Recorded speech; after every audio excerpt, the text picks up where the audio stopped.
Di sebuah kota kecil, hidup seorang ayah dan anak perempuannya. Istrinya telah lama meninggal dunia, meninggalkan mereka berdua untuk saling menguatkan dalam hidup yang sederhana. Sang ayah bekerja sebagai karyawan di sebuah perusahaan. Pekerjaannya biasa saja, tidak bergaji besar, tidak memiliki jabatan penting. Namun satu hal yang selalu ia jaga sejak hari pertama bekerja adalah kejujuran. Ia percaya, selama ia bekerja dengan benar, rezeki akan datang dengan cara yang baik. Hari-hari mereka berjalan sederhana. Pagi berangkat bekerja, malam menemani anaknya belajar. Tidak banyak bicara tentang kekurangan, karena sang ayah tidak ingin anaknya tumbuh dengan rasa takut akan masa depan. Hingga suatu hari, anak perempuannya pulang membawa sebuah surat. Surat itu berisi pemberitahuan tentang biaya pendidikan lanjutan. Angkanya tidak kecil, dan jauh di atas kemampuan sang ayah saat itu. Malam itu, sang ayah terdiam lebih lama dari biasanya.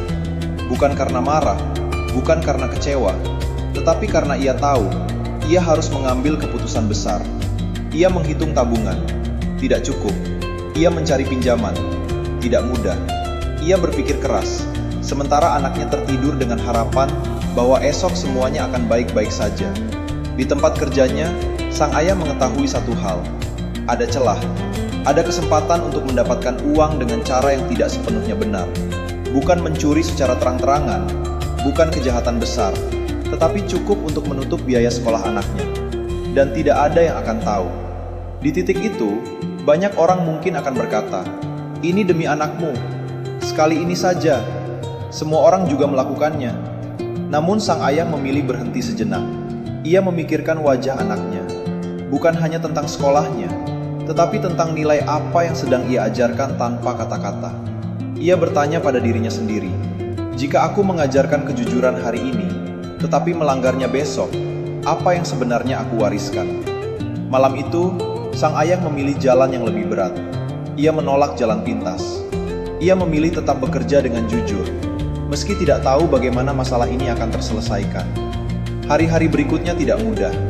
Ia bekerja lebih keras, mengambil lembur, mencari pekerjaan tambahan, dan tanpa ia sadari, orang-orang di sekitarnya mulai melihat ketulusannya.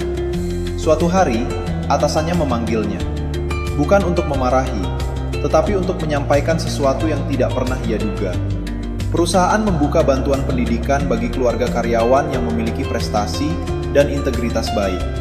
Nama sang ayah tercantum di dalamnya, bukan karena ia meminta, bukan karena ia mengeluh, tetapi karena selama ini, ia dikenal sebagai orang yang bisa dipercaya. Biaya pendidikan itu akhirnya terpenuhi. Bukan dengan cara instan, bukan dengan keajaiban besar, tetapi melalui proses yang menjaga harga diri dan nilai hidup. Bertahun-tahun kemudian, anak perempuan itu tumbuh dewasa. Ia menyelesaikan pendidikannya. Dan suatu hari, ia berkata kepada ayahnya, "Ayah, terima kasih bukan hanya karena sekolahku, tapi karena ayah mengajarkanku cara hidup yang benar." Cerita ini mengajarkan kita satu hal sederhana. Dalam hidup, tidak semua masalah harus diselesaikan dengan cepat. Ada masalah yang menuntut kita untuk tetap jujur, meski hasilnya belum terlihat. Karena terkadang, yang sedang diuji bukan kemampuan kita, tetapi nilai yang kita pegang. Dan ketika kita memilih tetap benar di saat tidak ada yang melihat, hidup seringkali menemukan caranya sendiri untuk menolong kita.